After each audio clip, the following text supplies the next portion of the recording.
சிவகங்கை மாவட்டம் அந்த பகுதியில் இருசக்கர வாகனத்தில் போதை ஆசாமில் சென்று கொண்டிருந்த பொழுது சாலை ஓரமாக நின்றவர்களை வெட்டி சாய்க்கப்படுகின்ற காட்சி இந்த ஆட்சியிலே பார்க்கப்படுகிறது. இந்த ஆட்சியிலே பாலியல் வன்கொடுமை நடக்காத நாளே இல்லை. இன்றைக்கு கிருஷ்ணகிரியில் 2 வயது குழந்தையை கூட விட்டு வைக்கலை. திராவிட முன்னேற்ற கழக கட்சியை சேர்ந்த ஒருவர் 2 வயது பச்சிளம் குழந்தையை பாலியல் சீண்டல் ஆளாக்கி கொலை செய்யப்படுகின்ற நிகழ்வு இந்த ஆட்சியிலே தான் பார்க்கப்படுகிறது. நாமக்கல் மாவட்டம் குமராபாளையத்தில் வீதியிலே விளையாடி கொண்டிருந்த 9 வயது சிறுமியை ஒரு காம கொடுகிறன் அந்த சிறுமியை அழைத்து சென்று பாலியல் வன்கொடுமை செய்யப்பட்ட காட்சி தொலைக்காட்சியிலே நாம் பார்த்தோம். இதையெல்லாம் எந்த அளவுக்கு இந்த ஆட்சியிலே கொடுமை நடந்து கொண்டிருக்கின்றதை நாம் எண்ணி பார்க்க வேண்டும்.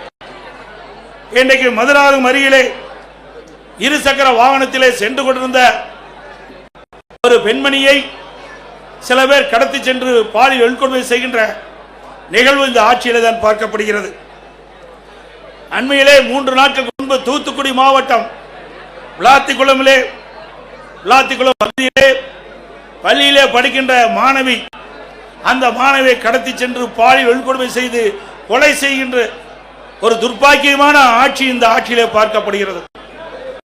அந்த உடலை வாங்க 3 நாட்கள் அந்த சம்பந்தப்பட்ட பெற்றோர்களுடைய உறவினர்கள் சாலையிலே மறியல் செய்த காட்சி நாம் தொலைக்காட்சியிலே பார்த்தோம். அதே போல அண்ணா நகரிலே ஒரு சிறுமி பாலியல் சீண்டலுக்கு ஆளாக்கப்பட்டு நீதிமன்றம் மாநில காவல்துறை விசாரிக்கப்பட்டால் நியாயம் கிடைக்காது என்று சிபிஐ விசாரிக்க வேண்டும் என்று தீர்ப்பளிக்கப்பட்டது. அதை எதிர்த்து வெக்கங்கட்ட அரசு உச்சநீதிமன்றத்தில் மேல்முறையீடு செய்கிறது. அப்படி என்றால் கொலை குற்றவாளிகளை இந்த அரசு எப்படி பாதுகாக்குது என்பதை நாம் எண்ணி பார்க்க வேண்டும். அதே போல கள்ளக்குறிச்சியிலே கள்ளச்சாராய் அருந்தி சுமார் 68 பேர் மரணம் அடைந்தார்கள். அதற்கு ஆளுங்கட்சி சேர்ந்தவர்கள் துணைகின்ற காரணத்தினாலே ஆளுங்கட்சியில் இருக்கின்ற அந்த மாநில காவல்துறை விசாரிக்கப்பட்டால் நியாயம் கிடைக்காது என்ற அடிப்படையிலே அனைத்து அண்ணா திராவிட முன்னேற்ற கழகம் உயர்நீதிமன்றத்திலே இந்த வழக்கை சிபிஐ விசாரிக்க வேண்டும் என்று வழக்கு தொடர்ந்து நீதிமன்றம் சிபிஐ விசாரிக்கலாம் என்று தீர்ப்பளிக்கப்பட்டது. ஆனால் இந்த விடியா திமுக அரசு உச்ச நீதிமன்றத்திலே மேல்முறையீடு செய்தது. இதிலிருந்து நாம் பார்க்க வேண்டும், குற்றவாளிகளுக்கு துணை நிற்கின்ற அரசாங்கமாக திரு ஸ்டாலின் அரசு செயல்பட்டது என்பதை நிரூபணமாயிருக்கின்றது. அதேபோல அண்ணா பல்கலைக்கழகத்திலே மாணவி பாலியல் சீண்டலுக்கு ஆளாக்கப்படுகிறார். அதிலே ஒரு அமைச்சர் திமுக கட்சி சேர்ந்தவர்கள் எல்லாம் ஈடுபட்டிருக்கின்றார்கள். ஆனால் அந்த வழக்கு நீத்து போகின்ற அளவுக்கு இன்றைய நிலைமை இருக்கின்றது. மீண்டும் அண்ணா திமுக ஆட்சி மலரும், இதை தூசி தட்டி எடுக்கப்பட்டு உண்மை குற்றவாளிகளை சட்டத்தின் முன் நிறுத்தப்படுவார்கள். அதே போல இன்றைய ஆட்சியாளர்களை தினந்தோறும் கனிம வளங்கள் கொள்ளையடிக்கப்படுகின்றன. இன்றைக்கு கரூரிலே ரவுடிகளை வைத்து ஒரு நாள் ஒன்றுக்கு 3000 லாரிகளில் மணல் தினந்தோறும் 1.5 கோடி ரூபாய்க்கு கனிம வளங்கள் கொள்ளை போகின்றன. பகிரங்கமாக மணல் கடத்தப்படுகிறது. நம்முடைய முன்னாள் அமைச்சர் அருமை சகோதரர் விஜயபாஸ் அவர்கள் காவல் நிலையத்தில் புகார் கொடுக்கின்றார். அங்கே இருக்கின்ற மாவட்ட ஆட்சித்தளத்தில் புகார் கொடுக்கின்றார். சம்பந்தப்பட்ட துறை அதிகாரத்திலே புகார் கொடுக்கின்றார். எந்த புகாரும் அவர் எடுத்துக் கொள்ளப்படவில்லை. அதிகாரிகளுடைய துணை கொண்டு இதுவரை மணல் கொள்ளை சர்வசாதாரணம் நடந்து கொண்டிருக்கிறது. அங்கே திமுக முன்னாள் அமைச்சர் முழுமையாக இந்த கனிம வள கொள்ளையிலே ஈடுபட்டிருக்கின்றார். ஆக இப்பொழுது இருக்கின்ற அதிகாரிகள் அத்தனை பேரும் இந்த கனிம வள கொள்ளைக்கு துணை வகிக்கின்றார்கள். அனைத்து இந்திய அண்ணா திராவிட முன்னேற்ற கழக அரசு உங்களுடைய மகத்தான ஆதரவு பேரை ஆட்சி அமைந்தவுடனே இந்த கனிம வள கொள்ளையிலே யாரெல்லாம் ஈடுபட்டார்கள், யாரெல்லாம் இதற்கு துணை நின்றார்கள், அவர் மீதெல்லாம் சட்ட ரீதியாக நடவடிக்கை எடுக்கப்படும் என்பதை நேரத்தில் தெரிவித்துக் கொள்கின்றேன். இன்றைக்கு நாம் பார்ப்பதெல்லாம் நாம் வைத்திருக்கின்ற பணத்தை திருடுவார்கள், இல்லது வீட்டிலே திருடர்கள் புகுந்து நகையை திருடுவார்கள். ஆனால் இன்றைக்கு விடியா திமுக ஆட்சியிலே உடல் உறுப்புகளை திருடுகின்ற ஒரே ஆட்சி இந்த ஆட்சியிலே தான் பார்க்கப்படுகிறது. சிந்தித்து பாருங்கள். நாமக்கல் மாவட்டம் அந்த பகுதியிலே வறுமையின் காரணமாக ஏழைகள் அவருடைய உடல் உறுப்பு கிட்னியை முறைகேடாக இன்றைக்கு திமுக கட்சி சேர்ந்த எம்எல்ஏ மருத்துவமனையிலே அழைத்து சென்று முறைகேடாக அவருடைய கிட்னியை இன்றைக்கு திருடியிருக்க என்று சொன்னால் இந்த ஆட்சி எப்படிப்பட்ட ஆட்சி என்பதை எண்ணி பார்க்க வேண்டும். அது மட்டுமல்ல, இது கண்டுபிடித்ததும் திராவிட முன்னேற்ற கழகம் தான். இதற்கு குழு போட்டதும் திராவிட முன்னேற்ற கழகம் தான். ஆக இதையெல்லாம் கண்டுபிடித்த பிறகு சட்ட ரீதியாக இந்த மருத்துவமனை மீது எந்த நடவடிக்கை எடுக்கப்படவில்லை. அதிமுக ஆட்சி மலர்ந்தவுடன் இந்த கிட்னி முறைகேட்டில் ஈடுபட்ட அந்த மருத்துவமனை சம்பந்தப்பட்டவர் மீது சட்ட ரீதியாக அதிமுக அரசு நடவடிக்கை எடுக்கப்படும். இது எவ்வளவு கொடுமையானது! நாட்டிலே பாதுகாப்பு கொடுக்கக்கூடிய ஒரு அரசாங்கம் அந்த ஆளுங்கட்சி சேர்ந்த எம்எல்ஏ மருத்துவமனையிலே இப்படிப்பட்ட கொடுமையான நிகழ்வு நடைபெற்று என்று சொன்னால் இந்த ஆட்சி எப்படிப்பட்ட ஆட்சி என்பதை மக்கள் எண்ணி பார்க்க வேண்டும். இன்றைய தினம் அமைச்சரவையில் இடம்பெற்றிருக்கின்ற ஒரு துறை நகர்ப்புற வளர்ச்சித்துறை, குடிநீர் வழங்கத்துறை. அந்த துறையிலே அமலாக்கத்துறை இன்றைக்கு ஆய்வு செய்யப்பட்டு சோதனையிடப்பட்டு அந்த சோதனையிலே கிடைக்கப்பட்ட ஆதாரத்தின் அடிப்படையிலே இவர்கள் மீது நடவடிக்கை எடுக்க வேண்டும் என்று அரசுக்கு காவல்துறை, உயர்ந்த காவல்துறைக்கு அறிக்கை அனுப்பப்படுகிறது. 3 முறை அறிக்கை அனுப்பப்பட்டது அமலாக்கத்துறையின் மூலமாக. இதுவரை நடவடிக்கை எடுக்கப்படவில்லை.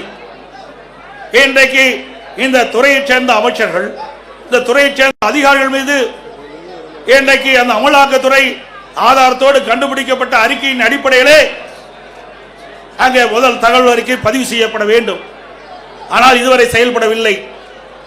உடனடியாக அனைத்து இந்திய அண்ணா திராவிட முன்னேற்ற கழக கட்சி உயர்நீதிமன்றத்தில் வழக்கு தொடரப்பட்டு நீதி அரசர் இன்றைக்கு அமலாக்கத்துறை ஆதாரத்தோடு கண்டுபிடிக்கப்பட்டிருக்கிறது. அந்த ஆதாரத்தின் அடிப்படையிலே அரசு இன்றைக்கு எஃப்ஐஆர் போட வேண்டும் என்று தீர்ப்பு வழங்கப்பட்டது. இதுவரை அந்த உயர்நீதிமன்ற தீர்ப்பை கூட அமுல்படுத்தாமல் புறக்கணிக்கின்ற அரசு திரு ஸ்டாலின் தலைமையில் இருக்கின்ற அரசாங்கம் என்பதை நேரத்தில் நினைவு கொள்ள வேண்டும். அது மட்டுமல்ல, இன்றைக்கு எங்கே பார்த்தாலும் இன்றைக்கு டாஸ்மாக் கொள்ளை. இன்றைக்கு தமிழகம் முழுவதும் 6000க்கும் மேற்பட்ட மதுக்கடைகள் இருக்கின்றன. அந்த மதுக்கடையிலே சுமார் ஒரு நாளைக்கு 1.5 கோடி பாட்டில் விற்பனை ஆகின்றது. டாஸ்மாக் கடையிலே ஒரு பாட்டிலுக்கு 10 ரூபாய் என்று நிர்ணயிக்கப்படுகின்ற பொழுது ஒரு நாளைக்கு 1.5 கோடி பாட்டில் டாஸ்மாக் கடையிலே விற்பனை மூலமாக ஒரு நாளைக்கு 15 கோடி ரூபாய் இந்த டாஸ்மாக் நிறுவனத்தின் மூலமாக முறையீடாக கொள்ளையடிக்கின்ற அரசு. இந்த அரசு ஒரு மாதத்திற்கு 450 கோடி, வருடத்திற்கு 5400 கோடி, இந்த 5 ஆண்டு காலத்தில் சுமார் 24,000 கோடி இந்த டாஸ்மாக் பாட்டில் விற்பனையில் மட்டும் முறையீடாக நடைபெற்ற பணம் கொள்ளையடிக்கப்பட்டுகிறது. அதோட இன்றைக்கு இந்த ஆட்சி பொறுப்பேற்ற பிறகு எல்லா பொருள் விலை உயர்ந்து விட்டது. உணவுப் பொருட்கள் விண்ணை முட்டுகின்ற அளவுக்கு விலை உயர்ந்து விட்டது. இந்த ஆட்சியிலே மக்களுக்கு வேலை வாய்ப்பு கிடையாது. ஒரு பக்கம் வேலை வாய்ப்பு இல்ல, வருமானம் இல்ல குடும்பத்திற்கு, மறுபக்கம் விலைவாசி உயர்வு. அரிசி விலை உயர்ந்து விட்டது, எண்ணெய் விலை உயர்ந்து விட்டது, பருப்பு விலை உயர்ந்து விட்டது. இன்றைக்கு மளிகை சாமானுடைய பொருள் உயர்ந்து விட்டது 40%. ஆக மக்கள் குடும்பம் நடத்துவதற்கு கடினமான சூழலை தத்தளித்துக் கொண்டிருக்கின்ற நிலை இந்த ஆட்சியிலே பார்க்கப்படுகிறது. அதையெல்லாம் குறைப்பதற்கு இந்த அரசாங்கத்திலே போதிய கவனம் செலுத்தவில்லை. ஆனால் இன்றைய முதலமைச்சர் ஆளுகின்ற ஆட்சி இருக்கின்ற வரை அவர் போட்டோ ஷூட் தினந்தோறும் காலையிலே போட்டோ ஷூட் எடுப்பார், மாலையிலே பத்திரிகையில் ஊடகத்தில் வரும். அதுதான் இந்த 5 ஆண்டு காலத்தினுடைய இந்த விடியா திமுக ஆட்சியுடைய சாதனை என்பதை நாட்டு மக்கள் அறிவார்கள். அதேபோல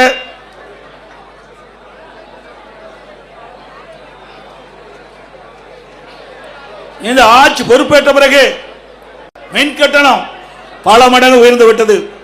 சென்னை மாநகர மக்கள் எண்ணி பார்க்க வேண்டும். அனைத்து இந்திய அண்ணா திராவிட முன்னேற்ற கழக ஆட்சியில் இருந்த மின் கட்டணத்தை விட திராவிட முன்னேற்ற கழகம் ஆட்சிக்கு வருவது பன்மடங்கு மின் கட்டணத்தை அதிகரித்திருக்கின்றது.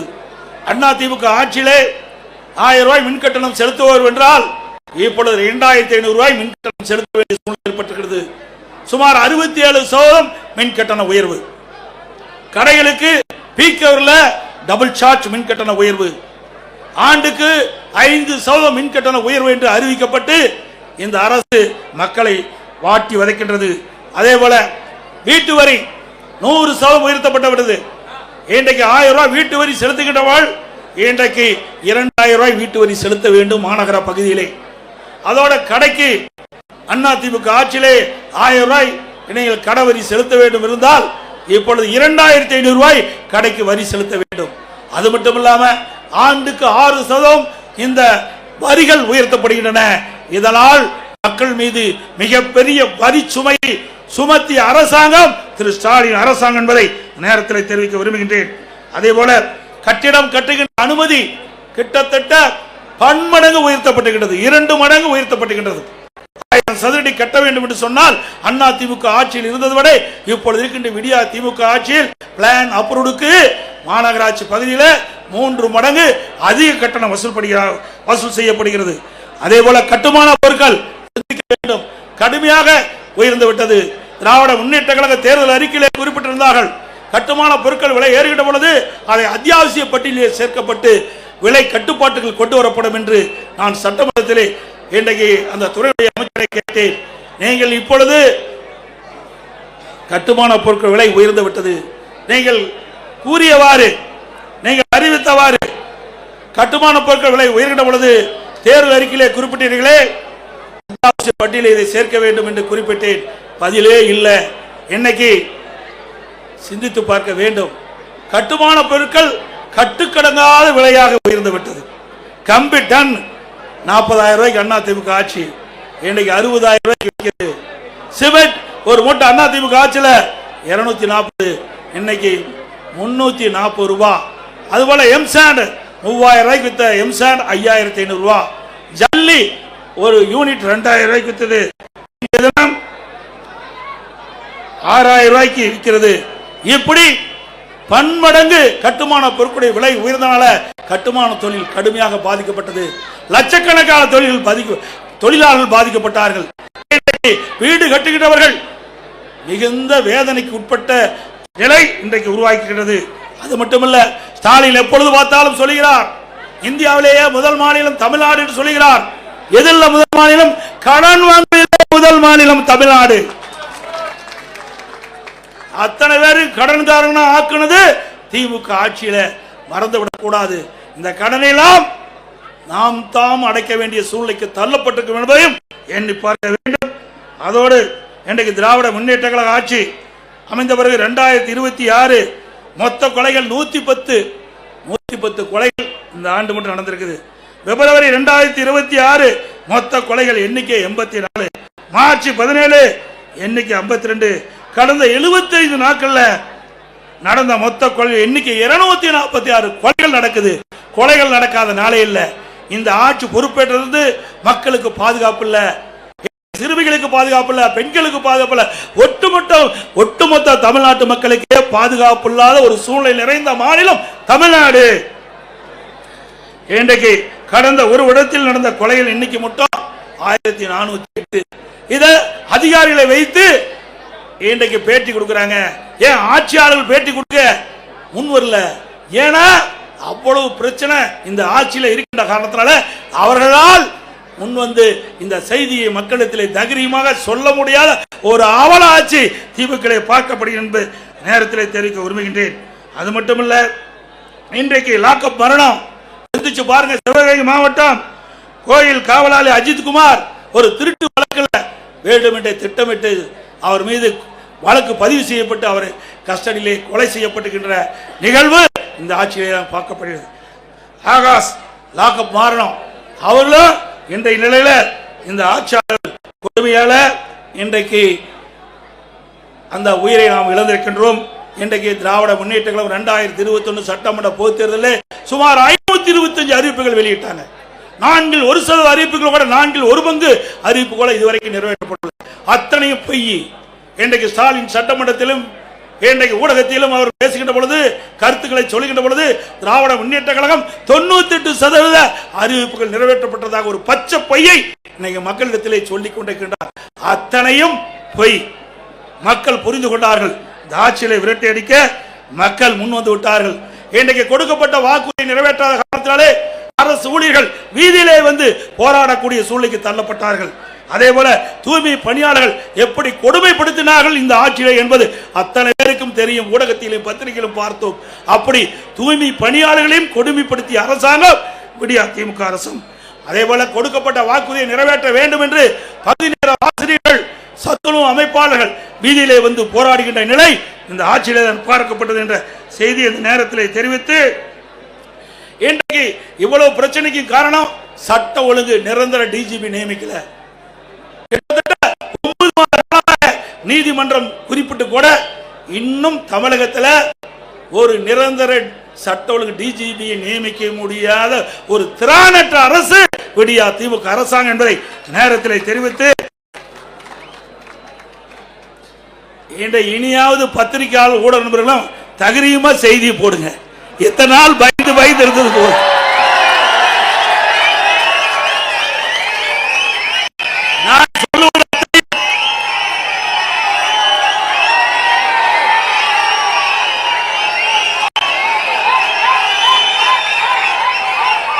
நான் இதுவரைக்கும் சொன்ன செய்திகள் பத்திரிகையிலும் ஊடகத்திலும் வந்தவை, நாங்களாக திருத்தி சொல்லவில்லை.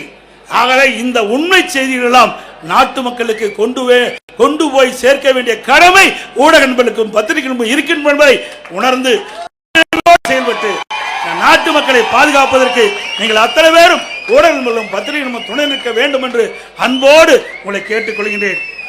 மக்கள் ஆட்சி அகற்றப்பட வேண்டும். குடும்ப ஆட்சிக்கு முற்றுப்புள்ளி வைக்கின்ற தேர்தல் இந்த தேர்தல். ஊழல் ஆட்சியின் ஆட்டம் கடந்த 15ஆம் தேதியோடு முடிவு கட்டப்பட்டு விட்டது. தமிழ்நாட்டுக்கு இன்னைக்கு வசந்த காலம் ஆரம்பிக்கப்பட்டு விட்டது.